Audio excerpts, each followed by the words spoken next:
Plan out the space in the interior of the building, where the skylight will be installed before cutting into the roof. Check local codes regarding the removal of any structural portions of the roof, and determine what the requirements are for skylight installation. Once the space for the skylight has been determined, create rough opening. Once the rough opening for the skylight has been framed, drill holes into each of the corners of the opening.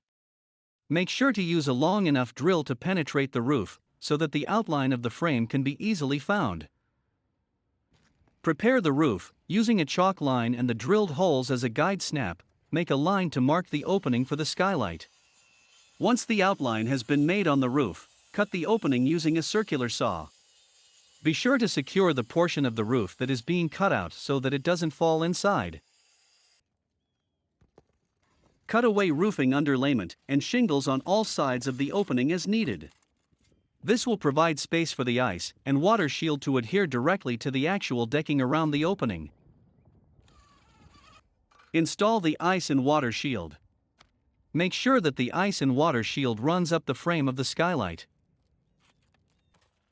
Install nail shingles and then place the flashing at the edges of the skylight overlapping the bottom and top shingles and secure with nails.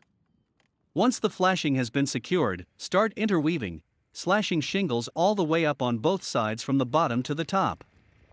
Follow the same process to install the ice and water shield on the sides, and then finish with the top. Now finish shingling the rest of the roof as needed.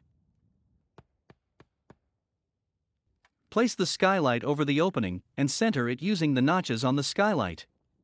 Once the skylight is centered over the opening, nail it into place through the flange using the provided nails. Lastly, clean up the areas as needed. Perfect.